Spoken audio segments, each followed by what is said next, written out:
नमस्कार, वंदे मातरम। मैं हूं श्याम गिरी। आप देख रहे हैं हमारा चैनल मुद्दा भारत का। मुद्दा भारत का यानी मुद्दा आपका। मुद्दा है आज का महाराष्ट्र की राजनीति का। जी हाँ, आज हम फिर चर्चा करेंगे महाराष्ट्र की राजनीति पर ही, और इसमें जानेंगे कि उद्धव ठाकरे का जो इस समय जो बदलता जो राजनीति चल रही है महाराष्ट्र में, उसमें वो उनका जगह कहाँ मिलता है, क्योंकि अभी सभा पे सभा उनका लगातार चल रहा है। और क्या उसका उद्देश्य है सभा का, और क्या उसमें रिस्पॉन्स है, इसी पर हम चर्चा करेंगे हमारे सहयोगी अनिल थत्ते जी से, और जानेंगे कि उद्धव का जो है कल आने वाला कल किस तरह होगा। जी सर, क्या मानते हैं आप इसको, इस विषय पर काफी लोगों में चर्चा है कि उद्धव जी के पीछे काफी रिस्पॉन्स, मतलब सहानुभूति लोगों को मिल रही है। मिले सर, एक एक मुद्दा मैं लेता हूँ क्योंकि आज ये अपना जो वीडियो है जी वो बहुत सारे नए मुद्दे लेकर आएगा और लोगों को भी लगेगा कि भाई हमको कुछ नया सुनने को मिला और बहुत महत्वपूर्ण और आगे चल के क्या होने वाला है इसके बारे में हमको बहुत जानकारी मिली। सर, पहली बात मैं अपने जो विद्यमान सरकार है जी उसकी करता हूँ, बाद में उद्धव की तरफ आता हूँ।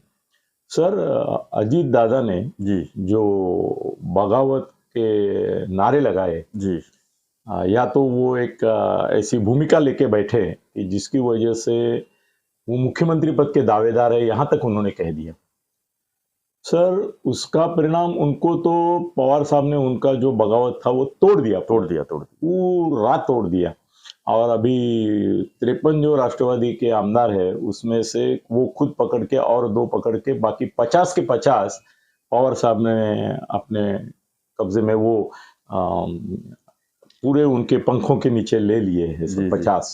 तो अभी उनका जो बगावत का इरादा था सर वो पूर्ण ध्वस्त हो गया है। इतना ही नहीं सर, अजीत दादा की करियर भी ध्वस्त होने वाली है। उससे सर अजीत दादा को जो नुकसान हुआ उससे ज्यादा नुकसान मैं देख रहा हूं कि शिंदे साहब और फडणवीस साहब की जो महायुति है उसको हो रहा है। सर, अजीत दादा ने जब ये सब कारनामे शुरू किए तो साजिक मीडिया में उसकी बहुत चर्चा हुई। सर, बावनकुळे जो अध्यक्ष है बीजेपी के, उन्होंने एक ऐसा धक्कादायक विधान किया कि वो अगर आते हैं तो उनका स्वागत है। मतलब एकनाथ शिंदे मुख्यमंत्री पद पे बैठे हैं, उनकी पार्टी की वजह से आपको 165 लोगों का बहुमत मिला है, फिर भी आप उनकी आशा रखते हैं। क्या जरूरत है आपको उनके 50 लोगों की? नहीं है, नहीं। फिर भी आप वो 50 लेके 210 की ख्वाब देखते हैं और उसके लिए शिंदे साहब को अस्वस्थ करते हैं, क्योंकि अजीत दादा आएंगे तो उसके बारे में इनके ही जो राव साहब दानवे है उन्होंने एक स्टेटमेंट किया कि इसके लिए बहुमत की जरूरत होती है, जिसके पास बहुमत होगा वो मुख्यमंत्री बनेगा। जी सर, उसके साथ उन्होंने कह दिया कि अभी अजीत दादा के पास मुख्यमंत्री पद नहीं है, मगर जिनके पास ये बहुमत है, मतलब हम उनके साथ वो अगर आते हैं तो मुख्यमंत्री बन सकते हैं। ये किसने कहा? राव साहब दानवे, जो मंत्री है, केंद्रीय राज्य मंत्री। सर, शिंदे साहब आज की तारीख में ऑफ द रिकॉर्ड ये सब जो चल रहा है उसके बारे में जो बोलता है ना, बोलते हैं ना, वो अगर बीजेपी वालों को पता चलेगा ना तो वो आशा छोड़ देंगे कि शिंदे साहब कभी भी ये सरकार तोड़ेंगे और रिजाइन करेंगे इस तरह से कि नई सरकार नहीं बन पाएगी। ऐसा भी हो सकता है। सर, मामला बहुत गंभीर और संगीन हो गया है। सिर्फ एकनाथ जी शिंदे की बात छोड़ो, उनके साथ जो 40-50 लोग हैं वो भी अस्वस्थ। सर, वो अस्वस्थ नहीं, बेचैन नहीं, वो ऐसे गुस्से में है। क्या हो रहा है? फुल गुस्से में है। उनके वो एक आमदार ने तो यहां तक कह दिया कि अगर वो आते तो हम चले जाएंगे। ओपनली बोला जी, ओपनली बोला कि ये अगर आते अजीत दादा का ग्रुप तो हम छोड़ के चले जाएंगे सरकार। ये नौबत उनके ऊपर आ गई। दूसरी बात ये है कि सर, ये सरकार जो है वो दिन ब दिन ऐसा लगता था स्टेबल हो रही है। अभी दादा ने खुद की तो वाट लगा ही ली। पवार साहब तो उनको शासन करेंगे ही, मगर वो दुशासन बन के उन्होंने इनकी जो एकता थी बीजेपी और शिवसेना शिंदे की वो भी तोड़ दी, उनके मन में भी विष डाल दिया। सर विष कन्या का हमने सुना था, ये विष पुरुष है कि इसने दोनों में एक ऐसा अंतर और अविश्वास की भावना पैदा की है कि शिंदे साहब के लोग भी बोले भाई ये तो अपने को कभी भी छोड़ने को तैयार है, इनको अगर राष्ट्रवादी के 50 मिलते हैं तो अपने 50 की जरूरत नहीं इनको, फिर ये छोड़ेंगे अपने को। और अगर ऐसा होता है कि कल इलेक्शन में हमने कुछ सीटें मांगी और इनको पसंद आई तो ये तो बीजेपी वाले ऐसे हट्टी है कि 2014 में सिर्फ एक सीट शिवसेना मांग रही, 2024 नहीं 24 नहीं 14 में, हाँ 14 2014 में 24 तो आने वाला है। 2014 में सर सिर्फ एक सीट शिवसेना ज्यादा मांग रही थी, उसकी वजह नहीं दिया, युति टूट गई, बीजेपी ने युति तोड़ी, बाद में सरकार बनाई वो बात अलग है, पहले राष्ट्रवादी का सपोर्ट लेके बचाई फिर बनाई, मगर सर बीजेपी वाले यहां तक भी जाते हैं अपना ईगो के लिए कि वे एक सीट नहीं देंगे, तोड़ दो, और तोड़ दिया। और बीजेपी को तो उतना बहुमत नहीं मिला, फिर राष्ट्रवादी ने उनको बचाया और फिर शिवसेना को शरण में आना पड़ा। बिल्कुल, राष्ट्रवादी ने बोला ठीक है तुम चलाओ। वो क्यों राष्ट्रवादी ने किया ये भी नहीं समझ में आता, शायद अजीत दादा को कोई महत्व का पद मिलेगा करके भी पवार साहब ने बोला होगा कि नहीं चाहिए अपने को। पवार साहब व्यक्तिगत द्वेष से भी कुछ कर सकते हैं। सर अभी ऐसा है कि 19 में इन दोनों ने मिलके चुनाव लड़ा। अब उद्धव साहब बोल रहे हैं कि समान बात हो गई कि 2.5 साल तुम 2.5 साल हम। अमित शाह बोले कि मैंने ये नहीं बोला था कि पहले 2.5 साल, या बात के रास्ते 2.5 साल की बात हो गई थी, वो मानते हैं वो जी। मगर उद्धव जी बोलते कि पहले 2.5 साल, वो बोलते कि ऐसा कुछ हुआ नहीं था। तो इसके लिए जो साथ में रहकर चुनाव लड़े, बीजेपी की राह देख रहे थे सर उद्धव जी कि अगर अमित जी का फोन आता है, अगर मोदी साहब का फोन आता है और वो प्रॉमिस करते हैं कि भाई चलो पहले फडणवीस साहब वापिस आए, मैं पुनः इन किया है तो उनको कर देते हैं, आप चिंता मत करो 2.5 साल के बाद आपको करेंगे, ये वचन है हमारा। सर उद्धव जी वाट पात होते, ही वॉज इन प्रतीक्षा। संजय मुझे बोल रहा था कि एक फोन, और मानने वाले हैं उद्धव जी, इतना ही नहीं, वो बोल रहे थे कि मेरे लिए नहीं मैं मांग रहा हूं, मेरा आदमी एकनाथ शिंदे है, उसको बनाना है मुझे, ये भी बोल रहे थे। तो मतलब एकनाथ शिंदे बनने वाले थे पहले या बाद में जी, ये भी तय था। बाद में तो वहीनी साहब ने ये किया करके उद्धव जी आगे बढ़ गए, संजय ने, शरद पवार साहब ने, सबने किया। तो सर नहीं माने, क्या फर्क पड़ता था सर? बीजेपी की सरकार जो 2.5 साल के बाद आई, जहां पे आपका मुख्यमंत्री आज भी मुख्यमंत्री नहीं सर, है कि नहीं है कि नहीं? ये क्या पागलपन है, मेरे समझ में अभी तक नहीं आया कि उस समय उद्धव जी को बनाते थे तो वो मुख्यमंत्री बनते थे, बीजेपी और इनकी सरकार बनती थी, 2.5 साल ये साथ में रहते थे, अगले कुछ साल में रहते थे और महाआघाड़ी को बल नहीं मिलता था। बिल्कुल, राष्ट्रवादी छोटी हो जाती थी, कांग्रेस खत्म हो जाती थी, लोग छोड़ के भाग जाते खुद ही, और ये शिवसेना फूटने की भी नौबत नहीं आती थी। सर वेंटिलेटर पे इन्होंने एनसीपी और कांग्रेस को ऑक्सीजन दे दिया, ऑक्सीजन क्या, प्राणदान, जीवदान दे दिया, और सिर्फ 2.5 साल पहले के बाद में। और जिस फडणवीस को पहले, सर मेरे को कभी कभी असमंजस में रहता हूं या गुस्सा भी आता है कि भाई पहले या बाद में, इसके चक्कर में उन्होंने सरकार नहीं बनाई, क्या पाया? 2.5 साल तो बाहर ही रहे, और अभी आए हैं तो भी ऐसे चल रहे हैं। हाँ, आए हैं तो भी कोई नहीं है, सुप्रीम कोर्ट में मामला चल रहा है। वो सर स्टेबल गवर्नमेंट होती थी, बिल्कुल, और साफ सुथरा, लोगों का विश्वास भी रहता है सर। उस समय ही एकनाथ शिंदे मुख्यमंत्री बन जाते थे, उद्धव के मन में तो पहले वही था, और बिना सायास ये सरकार चलती थी 5 साल ने, और 10 साल 15 साल लोगों को विश्वास बढ़ता था सर, कि विश्वास बढ़ता था कि जो साथ में लड़े हैं वो नहीं। सर बीजेपी हठवादी पार्टी है, वो कल अगर पवार साहब का, अजीत दादा का सहारा मिलता है या पवार साहब का जी, सर वो भी मैं इनकार नहीं कर सकता सर, वो अगर मिल गया तो वो शिंदे साहब को ऐसा देख के बोलेंगे इसको कहीं तो देखा है।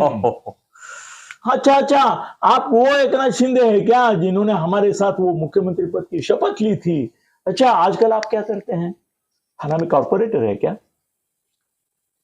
तो बीजेपी वाले हैं वो, उनका भरोसा मत करो।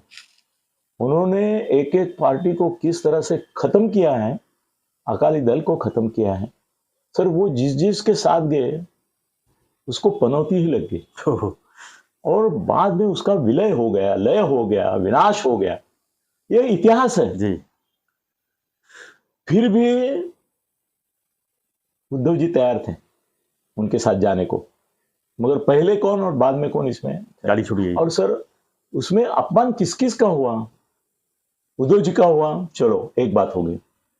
सर आज आप फडणवीस की बात सोचो, मी पुन्हा येईन करके जो बोल रहे थे फडणवीस, तो जब सरकार बनने की प्रोसेस चल जी। रही थी तो उन्होंने गृहित किया था कि मैं ही मुख्यमंत्री बनूंगा और वो वाजिब था, जी उनका जी, हक बनता था। 105 सर सीट आई थी उनकी। देखो देखो हम दोस्त सबके हैं, जी। दुश्मन किसी के नहीं है, मगर जब हमारे जो ये श्रोता है सर, आपके तो ज्यादा, वो ये चाहते हैं कि हम सच बोले उनसे। वो बोलते हैं मुझे, आपके इसमें जी। कमेंट में देखता हूं कि आप तो शिंदे साहब के दोस्त है, फडणवीस है करके आप उनके प्रति राउत झुकाव, राउत तो भाई है मेरा, तो आप झुकाव दिखाते हैं आपका ओपनली। मगर दोस्तों आपके प्रति मेरी वफाई सबसे ज्यादा है। और ये यहाँ पे एक ऐसे बैठे हैं, एंकर है मेरे, मेरे दोस्त हैं, और मेरे को उनकी डर भी रहता है उनका, क्योंकि ये सब खत्म होने के बाद वो मुझे सुनाते हैं, पहले भी बोलते हैं कि सर हमारी परीक्षा लेते हैं लोग और वो चाहते हैं कि आप सच बोलो, आप दोस्ती है ना, आप बताओ कि ये हमारा दोस्त है, मगर ये गलती है। तो सर जिस फडणवीस के लिए इन्होंने 2.5 साल बाहर रखा बीजेपी को, वो फडणवीस को कहां मुख्यमंत्री बनाया? फिर नहीं बना। क्यों क्यों नहीं बनाया? अगर उनके लिए 2.5 साल तक आप लड़े रहे, शिवसेना के साथ नहीं गए, उद्धव को परास्त किया, फिर उसने जो डाउपेच किया वो अलग है, उसके बारे में हम अलग से सोचेंगे। मगर अमित शाह सर एकनाथ शिंदे को बुलाते हैं, उनको बोलते हैं कि हमारी बातचीत फडणवीस से शेयर मत करो। क्या बात है सर, 4.5 घंटे बिठा के उनको बोलते हैं कि हम तुमको मुख्यमंत्री करने वाले हैं, ये बात तुम्हारे और हमारे बीच में रहने चाहिए, फडणवीस को पता नहीं चलना चाहिए, और हम आपका नाम डायरेक्ट दिल्ली से घोषित करेंगे, फिर उनका क्या करना है हम देखेंगे। और फडणवीस जो मुख्यमंत्री पद के लिए गृहीत उम्मीदवार थे, तो उनका भी अपमान, अवहेलना, अवमूल्यन बुरी तरह से इससे अपमान। सर मैं तो ये ऐसा कुछ हो जाता था ना, राजनीति छोड़ देता था। बिल्कुल। मेरी पार्टी ने मेरे तरफ विश्वासघात और एक कल आए हुए आदमी के ऊपर भरोसा रख के उसको मुख्यमंत्री बना दिया। मैंने मेरी जिंदगी समर्पित की है फडणवीस के तौर पे बोल रहा हूं मैं, और मेरे को बताए बिना आप उसको मुख्यमंत्री कर रहे, कम से कम इतना तो बताते कि भाई उनको मुख्यमंत्री करने का हमारा इरादा है। हाँ। अनाउंस होता है, मैं कुर्सी पे बैठा हूं और पता चलता है कि ये मुख्यमंत्री हो रहे हैं, फिर मैं बोलता हूं मैं नहीं जाऊंगा गवर्नमेंट में, बाहर से करूंगा, तो दिल्ली से ट्वीट आते हैं। पहला ट्वीट आता है, अभिनंदन आपने उप मुख्यमंत्री पद का स्वीकार किया, बिना शपथ लिए। नहीं बिना शपथ छोड़ो, बिना कबूल किए। शपथ की बात है सर। फडणवीस जब बोल रहे थे कि मैं नहीं जाऊंगा, तब दिल्ली से नड्डा का ट्वीट, अभिनंदन उप मुख्यमंत्री पद, पार्टी के लिए बड़ा त्याग किया। मोदी साहब का भी अभिनंदन उनके प्रति। सर अभिनंदन करके किसी को मारा, बिल्कुल। किसी का गला दबाया, यह पहली बार हुआ। तो वो भी फडणवीस जैसे बुद्धिशाली, प्रतिभाशाली, कर्तव्यगार प्रशासक, जिसने 5 साल तक महाराष्ट्र को कहां से कहां लेके गए। वो सर आने वाले पीएम के रेस में थे वो। नहीं है, अभी भी मालूम नहीं सर। क्या है, दुनिया इधर की उधर हो जाती है। आज जो आपको जहां दिख रहे हैं वो वहां कल रहेंगे, इसका कोई भरोसा नहीं। ये पब्लिक है, सब जानती है। वो क्या खिलाएंगे वो आप अभी मत बताओ सर, होने दो जो कुछ होना है। सर इसके बाद आप विटंबना देखो, उनको उप मुख्यमंत्री तो बनाया ही, अभी क्या समझ में नहीं आता सर। वो एक ईसाप नीति करके जो कहानियों की किताब है, उसमें वो उपमा मैं देऊं कि नहीं दूं। सर एक बैल रहता है, वो चलता रहता है और उसके पीछे एक लोमड़ी हम्म, चलती रहती है। वो उसके जो वृषण है वो देखती रहती है, बोलती है इतने बड़े वृषण है कभी तो गिर जाएंगे, और उसके पीछे पीछे पीछे पीछे चलता रहता है वो। पर वो वृषण पक्के है उसके, वो थोड़े गिरने वाले, ये पागल जैसा उसके पीछे पीछे जाता है। तो एक कौवा उसके ऊपर से पूछता है कि क्या कर रहे हो? बोला इतना बड़ा वृषण है कभी तो गिरेगा फिर हमको मिलेगा करके मैं जा रहा हूँ। बोला पागल है क्या? वो उसके शरीर का वो अंग है, वो नहीं टूटेगा। सर ये उपमा मैं बीजेपी और ये अजीत दादा के मामले में देना चाहता हूँ कि बीजेपी वाले ऐसा देख रहे कि अजीत दादा लोम रहा है और वो कभी ना कभी गिरेगा राष्ट्रवादी से, फिर हम खा लेंगे उसको या गिरंकृत करेंगे। क्या विटंबना है सर, क्या विटंबना है। 80 घंटे के वो जो तमाशा, मैं नाटक भी नहीं बोलूंगा, तमाशा हुआ, उसमें यही अजीत दादा आपके पास आए, इन्होंने आपके साथ शपथ ली और 80 घंटे में पवार साहब के कहने से आए और पवार साहब के कहने से वापस गए, पीछे मुड़ के नहीं देखा कि आपके क्या हाल हो रहे, कितनी बदनामी हो रही है और कितनी विटंबना आपकी हुई। फडणवीस मुख्यमंत्री हुए और एक दिन में चले भी गए, और ये वहां जाके, क्योंकि ये पूरा प्लान था, फिर से उप मुख्यमंत्री बन के आ गए महाआघाड़ी के सरकार में। वहां भी मुख्यमंत्री, यहाँ भी मुख्यमंत्री चल रहा है। सर इनको, बीजेपी को मन में अभी तो यह आना चाहिए कि इन्होंने कितना बड़ा दगा पवार साहब के साथ होकर हमको दिया है। और ये जो एकनाथ शिंदे जिसने इसकी परवाह नहीं की कि कोर्ट में क्या होगा, इसने इसकी परवाह नहीं की। सर इनका वो झिरवल इनके कौन है ना, वो सभापति थे उस समय, वो इनको 16 लोगों को नोटिस दिए ही है, तो ये नाकाम भी हो सकते हैं, इसका रिस्क उन्होंने लिया। सर पार्टी तोड़ी, पार्टी को साथ में लेके 40 लोगों ने उनके ऊपर, शिंदे के ऊपर विश्वास रखा, पर बीजेपी विश्वास नहीं रख रही है, वो अजीत दादा के पीछे देख रहे कि कभी ना कभी वो गिरेंगे राष्ट्रवादी से और हम खाएंगे उनको। कितनी विटंबना है सर। एकनाथ शिंदे अगर नाराज है ना जी, तो कोई बड़ी बात नहीं। सर इनके नेता देखो, अभी बात आई वो विखे पाटिल है सर, वो इसको मैं मैच्योर समझता था, वो चंद्रकांत दादा पाटील को मैच्योर कभी समझा नहीं मैंने। उन्होंने बोला की मनावर दगड ठेवून आम्ही शिंदे साहेबांना मुख्यमंत्री म्हणून स्वीकारले। अब आज विखे पाटील वो बोले कि आमच्या मनातला मुख्यमंत्री देवेंद्र फडणवीस है। अरे चुना है आपने उसको, एकनाथ शिंदे को, वो काम कर रहे हैं, अच्छी तरह से काम कर रहे हैं, फडणवीस की हिसाब से काम कर रहे हैं, अमित शाह के निर्देशन के ऊपर काम कर रहे हैं, मोदी जी के मार्गदर्शन पे काम कर रहे हैं, आपको कहीं दुख नहीं दे रहे, दर्द नहीं दे रहे हैं। सर आपके बीजेपी के मंत्री जो खा पी रहे हैं उसके बारे में वो सवाल भी नहीं पूछ रहे। बोलो आप भी, मैं और बोलूं सर, एकनाथ शिंदे ऐसे, फडणवीस उनके मंत्रियों को खाने नहीं देते थे। चलो आज बड़ी बात करता हूं, हो जाए जो भी हो जाए, फडणवीस का सर कड़ा पहाड़ा था। उनको अगर पता चला कि कोई मंत्री कोई कालाकांडी कर रहा है तो वो बुला के उसको ताकीद देते थे, ये मेरी गवर्नमेंट है, बीजेपी की नहीं, ये मेरी गवर्नमेंट है, मेरा चरित्र और चारित्र इस पे दाव पे लगा है, आप जो कर रहे हैं उसकी जो हकीकत मेरे पास आ रही है वो गलत है, ऐसा नहीं करना है आपको। जी बिल्कुल। सर शिंदे साहब बोलते हैं कि बीजेपी के लोगों को जो करना है वो करो, मैं दखल नहीं दूंगा। सर उधर क्या क्या चल रहा है उसका क्या पता नहीं चलता है क्या? शिंदे साहब को नहीं पता चलता है? सर उनकी भी अधिकारी है, उनसे भी लॉयल अधिकारी है। फडणवीस के लॉयल अधिकारी 100 है, इनके 25 रहेंगे, मगर है, और हर एक डिपार्टमेंट में इनका भी आदमी है, उनका भी है। सीएमओ में क्या चलता है वो डीए सीएम के ऑफिस में पता चलता है, कौन सी फाइल साइन हुई तुरंत उधर जाता है। सर मुझे तो किसी ने बताया कि सीएम ऑफिस से जेरॉक्स जा रही है, एक आदमी है उधर, नाम बता दूं सर, कभी बता दूंगा मैं।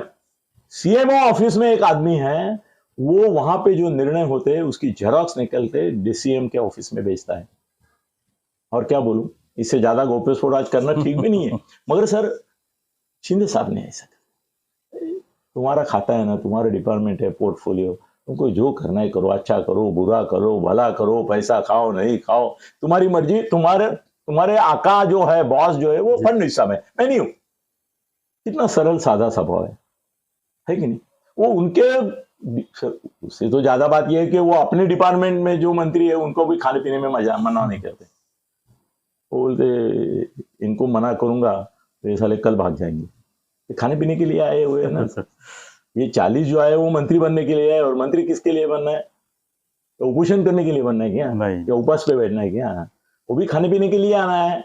उनमें से तो एक निर्लज्ज मुझे बोल रहा था कि इनको ऐसी स्कीम निकालनी चाहिए कि हमको नहीं मंत्री बनाए, कोई बात नहीं, मंत्री होते थे ये फलाने खाते के जो हम मांग रहे, तो हमको महीने का इतना मिलता था, वो सिर्फ मिलना चाहिए।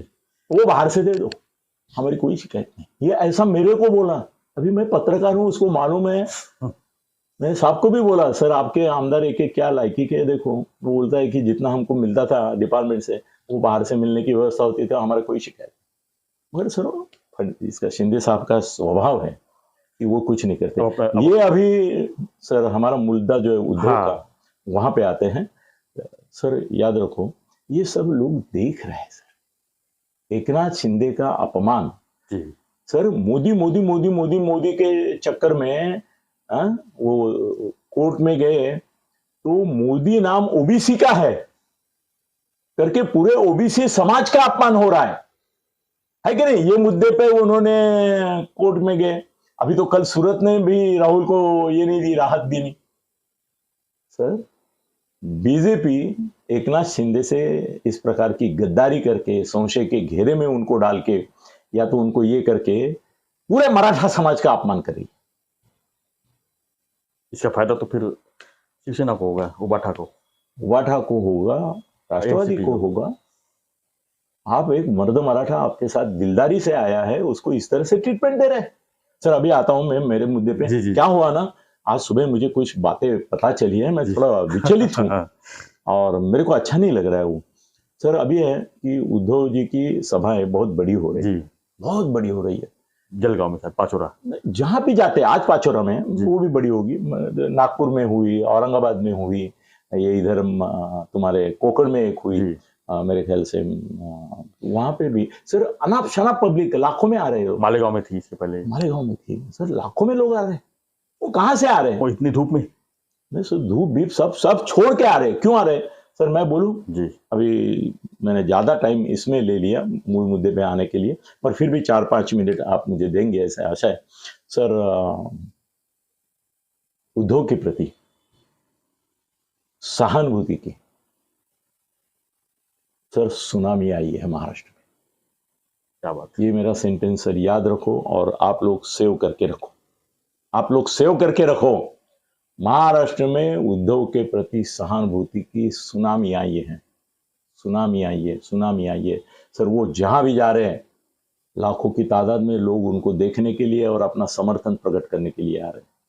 और जैसे जैसे ये बीजेपी और शिंदे, फडणवीस और शिंदे की सरकार जो है, वो एक के पीछे एक गलतियां कर रही है और गलतियां सुधारने का नाम नहीं ले रही है, वैसे वैसे उद्धव के प्रति सहानुभूति बढ़ रही है।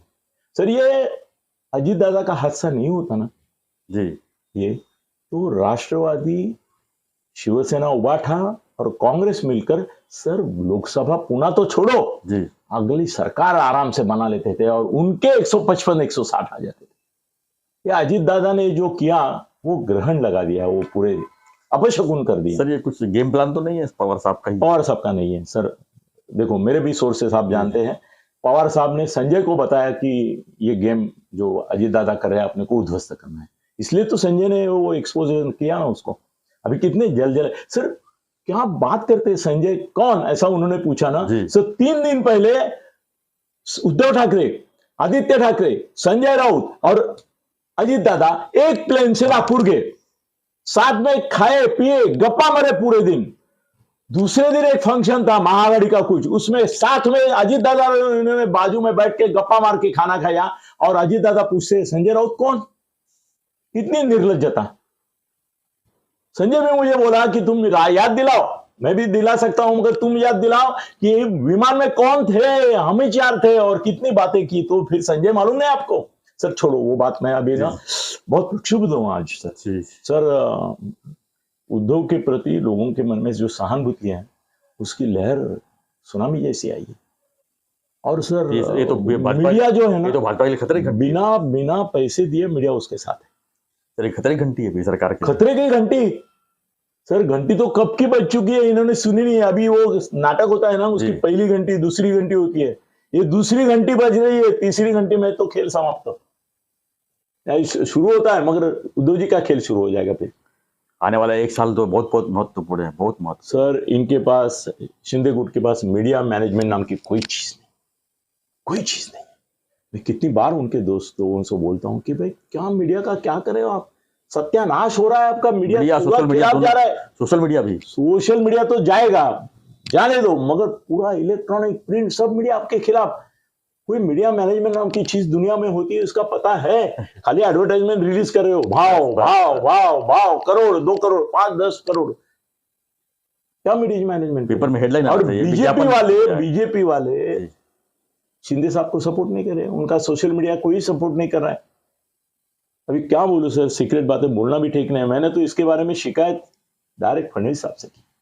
मैंने उनको बोला कि सर आपके लिए जी जान से लगे हुए हैं बीजेपी वाले, प्रवक्ता लगे हैं, नेता लगे हैं, सब लगे हैं, आप शगुन करने वाले हैं आपको भी, मगर लगे हैं। पर शिंदे साहब को आपके पार्टी का सपोर्ट नहीं मिल रहा है, ये मुझे गलत लग रहा है।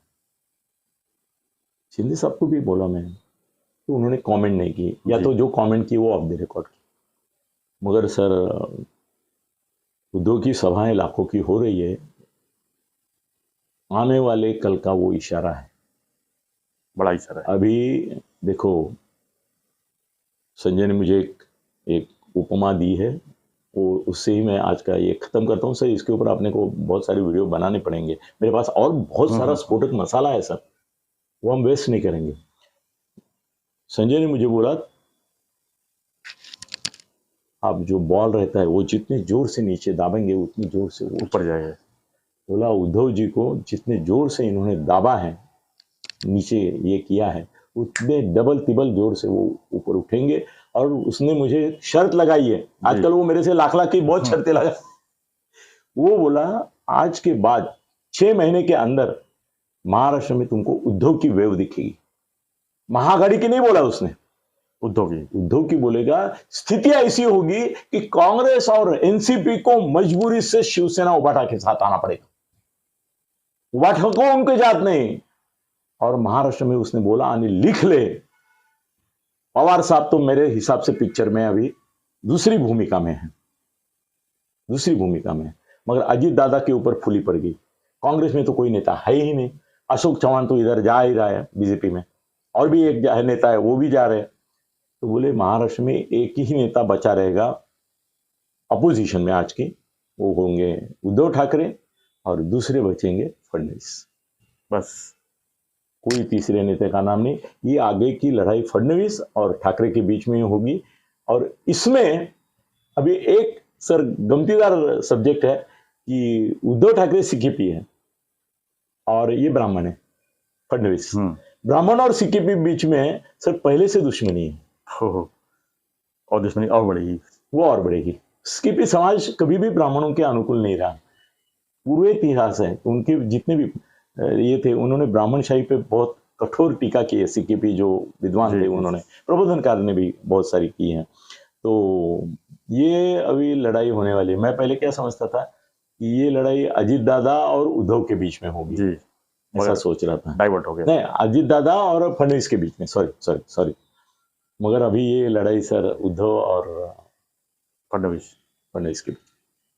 सर मेरे पास बहुत मसाला है, अभी 29 मिनट हुए, 30 मिनट को हमारा बंद हो जाता है करके मैं मित्रों धन्यवाद क्षमा चाहता हूँ।